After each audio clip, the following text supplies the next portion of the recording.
नमस्कार विद्यार्थी मित्रांनो, तुमचं स्वागत आहे आपल्या बी द बेस्ट आहे यूट्यूब चॅनलला। आज आपण क्लास 6 सायन्स यातील फर्स्ट लेसन होता कॅरेक्टरिस्टिक्स ऑफ लिव्हिंग ऑर्गॅनिझम या लेसनचा पार्ट 2 बघतो आहे। पार्ट 1 हा व्हिडिओ ऑलरेडी मी अपलोड केलेला आहे, तुम्ही तो जाऊन बघू शकता। शिवाय मराठी, इंग्लिश, जिओग्राफी, हिस्ट्री आणि मॅथ्स याचे सुद्धा व्हिडिओ अपलोड केलेले आहेत, तुम्ही ते सुद्धा बघू शकता। तर चला व्हिडिओला स्टार्ट करूया। Characteristics of living organism. आता इथे आपला पॉइंट आहे रिस्पॉन्स टू स्टिम्युलाई। आता बघा, we often see how different animals behave in various situation. पण पुष्कळदा बघितलंय की वेगवेगळ्या सिच्युएशन मध्ये वेगवेगळे ॲनिमल्स वेगवेगळ्या प्रकारे बिहेव करतात। मग आता त्याच्यामध्ये टायनी इन्सेक्ट असो, जसं काही मॉस्किटो असला किंवा मोठा ॲनिमल सुद्धा असेल, तरी ते पण सिच्युएशन नुसार काय करतात, रिॲक्शन देतात। आता अर्थवर्म बघितला आहे का? गांडूळ तुम्ही अर्थवर्म बघितला आहे का? सनलाइट मध्ये आपण कधी बघतो का त्याला? नाही ना, कारण की जिथेही मॉइस्ट असेल, जिथे पाणी असेल, जिथे ओलसरपणा असेल, तिथेच आपल्याला अर्थवर्म दिसतात नेहमी, है ना। म्हणजेच ते काय आहे की ॲनिमल्स चेंज देअर बिहेवियर, म्हणजेच काय आहे, प्राणी आपलं बिहेवियर चेंज करतात व्हेन दे सेन्स डेंजर, म्हणजे जेव्हा त्यांना भीती दाखवते तेव्हा त्यांच्या हालचालीमध्ये काहीतरी बदल झालेला आपल्याला दिसतो। मग जे सजीव असतात ते आपल्या आजूबाजूच्या ज्या वातावरणामध्ये असं बदलाव आणतात त्याला काय म्हटलं जातं, स्टिम्युलस असं म्हटलं जातं। आणि ते ज्या प्रकारे अशा बिहेव करतात, ज्याच्यामुळे असं बिहेव करतात, त्याला काय म्हटलं जातं, रिॲक्शन टू रिस्पॉन्स। म्हणजे जशी रिॲक्शन होते तसंच रिस्पॉन्स होतो। बघा, आता तुम्ही कधी एक्झाम्पल बघितलेलं आहे का? पटकन आपण टाळी जोराने वाजवली तर समोरचा व्यक्ती पटकन डोळे बंद करतो, किंवा एखादा जोराचा फटाका आपल्या बाजूला लावला असेल तर आपण घाबरतो सडनली। म्हणजेच आपली काय होती, रिॲक्शन टू रिस्पॉन्स। म्हणजे जसा रिस्पॉन्स असतो तसाच आपण रिॲक्शन देतो। मग हे आपणच देतो का? नाही, छोटे इन्सेक्ट झाल्यापासून मोठे मोठे जे ॲनिमल्स असतात ते पण तशाच प्रकारे रिॲक्शन देतात। आता तुम्ही जंगलामध्ये किंवा तुम्ही नॅशनल जिओग्राफी चॅनलमध्ये बघितलं असेल की जे हरिण वगैरे असे ते छान रमत चाललेले आहेत, आणि सडनली त्यांना भीती वाटली की जर इकडनं कोणतं आहे की वाईल्ड ॲनिमल येतो आहे आणि तो आपल्याला खाणार, ही जेव्हा त्यांना सेन्स होतं तर मग त्यांच्या रिॲक्शनमध्ये पटकन बदल होऊन जातो। म्हणजेच याला काय म्हटलं जातं की जे सराउंडिंग आहे आणि त्याच्यानुसार जे बिहेव होतं त्याला काय म्हटलं जातं, स्टिम्युलस असं म्हटलं जातं। आणि ते ज्या प्रकारे रिस्पॉन्स देतात, रिस्पॉन्स आहे, रिस्पॉन्सनुसार रिॲक्शन देतात, म्हणजेच आपल्या कृतीनुसार रिस्पॉन्स देतात, त्यालाच रिॲक्शन टू रिस्पॉन्स म्हणतात। मग ॲनिमल्स रिस्पॉन्ड डिफरंटली स्टिम्युला इन्स्टंटली, म्हणजे प्रत्येक जण प्रत्येकाची उत्तेजना, प्रत्येकाचं एक्सप्रेस करण्याचं हे वेगवेगळं असतं। मग आता त्याच्यामध्ये ॲनिमल्स आणि ह्युमन बिईंगच येतात का? नाही, मग त्याच्यामध्ये प्लांट्स ऑल्सो रिस्पॉन्ड स्टिम्युलाई, म्हणजेच प्लांट सुद्धा त्या स्टिम्युलाईला, उत्तेजनाला प्रतिसाद देत असतात। मग आता तुम्ही बघितलंय का रे बाबा, कधी आपल्या झाडाची जी मुळं असतात, रूट्स असतात, ती कुठे होतात, जिथे त्यांना पाणी मिळते ना, तर पाण्याच्या दिशेने ते खोलवर जात असतात, हे आपण बघितलंय। किंवा जिथे सूर्य मिळत असेल, जिथे ऊन मिळत असेल, त्या डायरेक्शननी त्या झाडाची पानं ही वळताना आपल्याला दिसतात। म्हणजेच ते काय करतात, रिॲक्शन टू रिस्पॉन्स करतात। म्हणजे जिथे सूर्य असेल, सूर्याची ऊन पडत असेल, त्या साईडला ते आपली पानं वळवताना दिसतात। Beside they sense changes in weather, temperature and injury to. म्हणजे कधी कधी त्यांचं हे चेंजेस फक्त सनलाईटमुळेच होतो का? नाही, तर हे चेंजेस त्यांच्या म्हणजे वेदरमुळे सुद्धा आपल्याला दिसून येतात। मग टेम्परेचर कमी जास्त झालं, त्या झाडाच्या मानाने टेम्परेचर कमी जास्त झालं तरी त्याच्यामध्ये आपल्याला बदलाव झालेला दिसून येतो। किंवा काही एखाद्या वेळेला इंजुरी झाली, म्हणजे एखादं नुकसान झालं, त्यावेळेला सुद्धा हे बदलाव झालेले दिसतात। म्हणजेच हे काय आहे, रिस्पॉन्सिव्ह स्टिम्युलाई, म्हणजेच कोणतीही आपल्या आजूबाजूला जशा प्रकारे रिॲक्शन होते आपण तसं रिस्पॉन्स करतो, आहे ना। स्टिम्युलस म्हणजे उत्तेजना, ठीक आहे। हा पॉइंट मला असं वाटतं की तुमचा क्लिअर झालेला असावा। आपण जे लिव्हिंग ऑर्गॅनिझम बघितले त्याचे कॅरेक्टरिस्टिक्स बघतो आहे, आणि त्याच्यातला फर्स्ट पॉइंट आपण बघितला होता डेव्हलपमेंट अँड ग्रोथ। हा फर्स्ट कॅरेक्टरिस्टिक होता. दुसरा आहे रिस्पॉन्स टू स्टिम्युलाय, आपण हा सेकंड पॉइंट शिकलो. आणि आता तिसरा पॉइंट आहे एक्सक्रिएशन. एक्सक्रिएशन म्हणजे काय, आपल्या बॉडीमध्ये जे टॉक्सिक मटेरियल असते, लिव्हिंग ऑर्गॅनिझमच्या बॉडीमध्ये जे टॉक्सिक मटेरियल असते ते शरीराबाहेर टाकणे म्हणजेच त्याला एक्सक्रिएशन असं म्हटलं जातं. बघा, many life process occurs inside the body of living organism. खूप सारी अशी काय होत असते, प्रोसेस होत असते आपल्या लिव्हिंग ऑर्गॅनिझमच्या बॉडीमध्ये. Some waste materials are produce due to this process. मग त्याच्यामुळे काय होत असते की वेस्ट मटेरियल त्यांच्या बॉडीमध्ये तयार होते आणि removal of such waste material from the body is called excretion. आता बघा, इथे डेफिनेशन दिलेली आहे. एक्सक्रिएशन म्हणजेच उत्सर्जन, त्याला आपण मराठीमध्ये म्हणतो.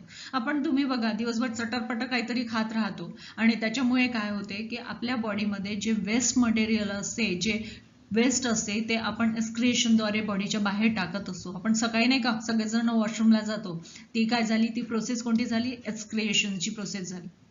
आता while breathing out animals release water vapour and carbon dioxide. जेव्हा आपण इनहेल करतो, कोणता करतो, ऑक्सिजन, आणि एक्झेल कोणता करतो, कार्बन डायऑक्साईड. म्हणजे जेव्हा आपण श्वास घेताना ऑक्सिजन घेतो, पण जेव्हा बाहेर टाकताना कार्बन डायऑक्साईड आणि वॉटर वेपर टाकत असतो. ही प्रोसेस काय झाली, ही कोणती झाली, एक्सक्रिएशनची प्रोसेस झाली. They release sweat and they pass out the urine. आपल्याला घाम सुद्धा येतो बघा, उन्हाळ्यामध्ये तसंही पुष्कळ काही लोकांना खूप सारा घाम येत असतो. हे घाम येणं म्हणजे काय आहे, प्रोसेस एक्सक्रिएशन. म्हणजे आपल्या शरीरामध्ये जे टॉक्सिक मटेरियल आहे, जे अनावश्यक घटक आहे, ते शरीराबाहेर टाकण्याची प्रोसेस म्हणजेच काय आहे, एक्सक्रिएशन आहे. मग आता आपण युरिनला पण जात असतो, सूला है ना, तुम्हाला 1 नंबर 2 नंबर माहिती आहे ना, तर मग त्याला गेलं की काय आहे, ती प्रोसेस कशाची आहे, एक्सक्रिएशनची आहे. In this way they excrete waste. म्हणजे त्याच्यामुळे काय आपल्या बॉडीमध्ये म्हणजेच लिव्हिंग ऑर्गॅनिझमच्या बॉडीमध्ये जे वेस्ट असते, जे अनयूज मटेरियल असते, ते शरीराबाहेर टाकणं म्हणजेच एक्सक्रिएशन आहे. Plant store waste in the bark, in the old leaves. आता ह्युमन बिईंगच करतात का, ॲनिमल्सच करतात का, नाही. प्लांट्स सुद्धा काय करतात की ते एक्सक्रिएशनची प्रोसेस त्या प्लांट्समध्ये सुद्धा होत असते. आता बार्क बघितला आहे तुम्ही, खोड बघितला आहे की एखाद्या झाडाचं खोड असते आणि त्याची साल किनी ही निघून जात असते. कधी कधी त्या खोड मोठं असते आणि काही सालवरची साल ही ढिली होते आणि ती निघून जाते. आणि ओल्ड लिव्स सुद्धा काय असतात, त्याचे जे जुने पानं असतात ते झाडावरचे गळून जातात. तर ही सगळी प्रोसेस काय झाली, एक्सक्रिएशनची प्रोसेस झाली. When these leaves or piece of bark fall off, the waste is excreted. म्हणजे जेव्हा हे झाडावरच्या त्या खोडावरच्या ज्या साली असतात ते खाली पडणं, किंवा आपण म्हणू की झाडाची पानं खाली गळणं, ही सगळी प्रोसेस काय झाली आहे, एक्सक्रिएशनची झाली आहे. मग प्लांट्समध्ये काय असतात, also released a sticky liquid from their stem due to some man made or natural injury. आता झाडांमध्ये काहीतरी स्टिकी लिक्विड असतं आहे ना. स्टिकी लिक्विड आता माहिती आहे की तुम्हाला तुम्ही डिंक खाला असेल, आई मस्त हिवाळ्याचे छान छान लाडू करते आणि त्याच्यामध्ये डिंक टाकते. आता डिंक हे काय झालं आहे, एक्सक्रिएशन. म्हणजे त्याच प्लांटचं काय झालं, एक्सक्रिएशन. त्यांच्यामध्ये जे अनवॉन्टेड मटेरियल आहे ते प्लांट्स बाहेर टाकतात आणि त्याच्यावरूनच काय होतं, डिंक तयार होते. पण ते आपल्या हेल्थसाठी चांगलं असतं. देन रबर आपण बघितलेलं आहे. रबर हे सुद्धा एक एक्झाम्पल आहे एक्सक्रिएशनचं. म्हणजे ते वेस्ट मटेरियल आहे त्या प्लांटचं, ते त्यांच्या बॉडीच्या बाहेर टाकतात, त्यांच्या झाडाच्या बाहेर टाकतात आणि तेच काय आहे, नॅचरल, ते आपल्यासाठी युजफुल असते. When this liquid is dried it forms gum. आता आपण बघितलेलं आहे की जे त्याच्यामधला जो लिक्विड असतो तो वाळून जातो आणि त्याच्यापासून काय तयार होतो, डिंक. This is also a form of excretion. आणि ही सगळी प्रोसेस कशाची आहे, एक्सक्रिएशनची. The roots of plants also release some waste material. आता झाडाची मुळं जशी खोडं पानं हे गळतात आणि त्याच्या साली सुद्धा निघतात, हे झालं एक्सक्रिएशनचं. पण सम रूट्स ते पण एक्सक्रिएशनची काही आपल्या बॉडीमध्ये त्यांना अनवॉन्टेड पार्ट ते काढत असतात रूट्सद्वारे सुद्धा. हे आपण थर्ड कॅरेक्टरिस्टिक्स बघितलं आहे. कशाचं आपण बघितलेलं आहे, एक्सक्रिएशन हे थर्ड कॅरेक्टरिस्टिक बघितलेलं आहे लिव्हिंग ऑर्गॅनिझमचं. आता नेक्स्ट पॉइंटकडे आपण जाऊया. आपण लिव्हिंग ऑर्गॅनिझमचे किती कॅरेक्टरिस्टिक्स बघितले होते बघा. फर्स्ट कोणता होता, ग्रोथ अँड डेव्हलपमेंट. दुसरा आहे रिस्पॉन्स टू स्टिम्युलाय. थर्ड कोणता होता? एक्सक्रिएशन. आणि चौथा आपण शिकतो आहे रिप्रोडक्शन. आता आपण लिव्हिंग ऑर्गॅनिझम आहे, लिव्हिंग थिंग्स आहे, लिव्हिंग बिईंग आहे, म्हणजेच रिप्रोडक्शन हे आपल्यामध्ये होते. हे मेन चौथं कॅरेक्टरिस्टिक्स आहे आपलं. ठीक आहे. Every living organism produces another living organism like itself. This process is called reproduction. म्हणजेच एकाने आपल्यासारखंच दुसरं रिप्रोड्यूस करणे त्यालाच काय म्हटलं जातं? त्याच्यासारखं तयार करणे त्यालाच काय म्हटलं जातं? रिप्रोडक्शन. म्हणजे कुत्र्याने पिल्लं दिलं तर त्याचं कुत्र्याचंच पिल्लू होणार, त्याचं मांजरीचं होणार का? जेव्हा कोंबडीने अंडी दिली तर ते सापाचं पिल्लू नाही बनणार, ते कोंबडीचेच पिल्लं बनणार. म्हणजेच त्यांनी त्याच्यासारखे जे त्याच्या ऑर्गॅनिझम सारखे दुसरे प्रोड्यूस करणे त्यालाच काय म्हटलं जातं? रिप्रोडक्शन. तर आता बघा, तुम्हाला डेफिनेशन सुद्धा एक्झाम मध्ये विचारली जाऊ शकते की रिप्रोडक्शनची डेफिनेशन लिहा. मग आपल्याला लिहिता आलं पाहिजे every living organism produce another living organism like itself आणि दिस प्रोसेस इज कॉल्ड काय? रिप्रोडक्शन. म्हणजेच ही काय झाली? आयएमपी डेफिनेशन झाली.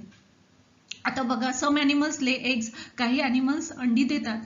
मग त्याच्यामध्ये आता तुम्ही कोंबडी बघितलेलं आहे, कोंबडी अंडी देते. अजून काय आहे? सापाची अंडी आपल्याला माहिती आहे. टॉर्टाईज हे सुद्धा अंडी देतात. आपण फिशेस, काही फिशेस हे अंडीज देतात आहे ना, लार्वा आपण म्हणतो. म्हणजेच काय झालं? सम ॲनिमल्स ले एग्स म्हणजे ॲनिमल्स हे काही ॲनिमल्स अंडी देतात and their babies hatch from the eggs. मग त्या अंड्यातून काही त्यांना हॅच म्हणजे त्यांना ऊब दिली जाते आणि काही दिवसानंतर त्याच्यातून, ठराविक काळानंतर त्याच्यातून काय होतात? काही पिल्लं त्याच्यातून त्यांच्यासारखी पिल्लं बाहेर निघतात. Some animals directly give birth to young ones. आणि काही ॲनिमल्स काय आहे? डायरेक्ट पिल्लांना जन्म देतात. आता त्यांना आपण काय म्हटलं जातं? मॅमल्स असं म्हणतो है ना. आता तुम्ही बघा की आईच्या पोटातून जी बाळ निघते ते कसं असते? डायरेक्ट बेबी येत असते है ना.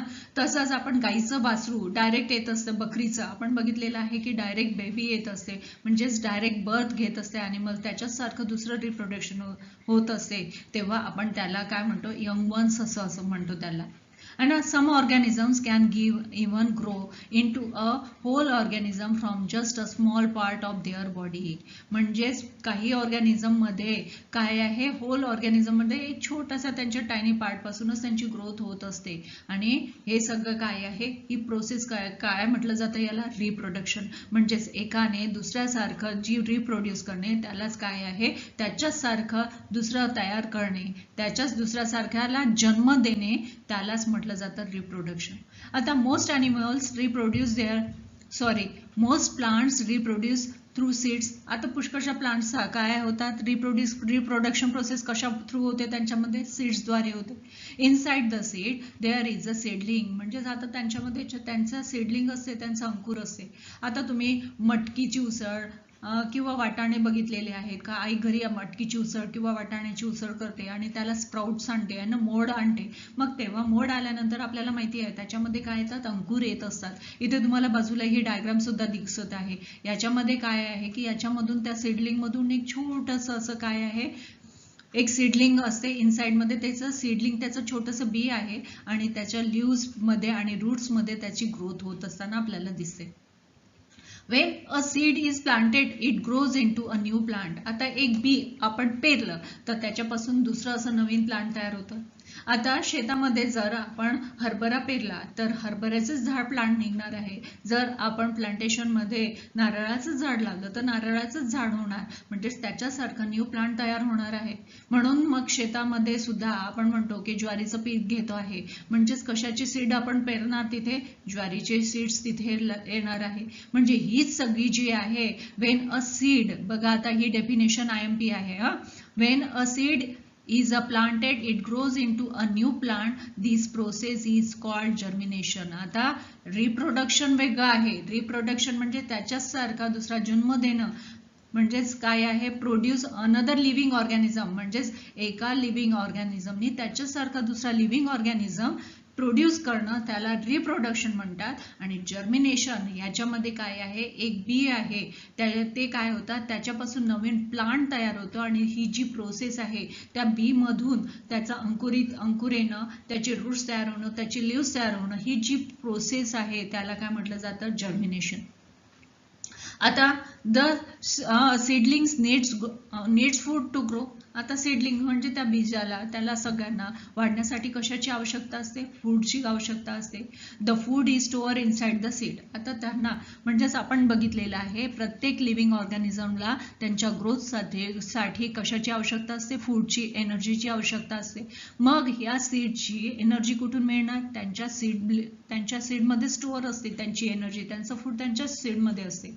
If you look at the seeds like beans or peas, they have two halves. म्हणजे जर आपण बघितलं की एखादं बीन्स असेल, दाणा असेल, तुरीचा दाणा किंवा शेंगदाणा आपण बघतो, जेव्हा त्याचे 2 पार्ट केले तर आपल्याला जेव्हा आपण फोडलं तर त्याचे 2 पार्ट्स होतात आहे ना, त्याचे 2 भाग तयार होतात. This has content the food for the growing seed. आणि हे जे 2 पार्ट तयार होतात त्याच्याच मध्ये त्यांचं फूड स्टोअर असतं.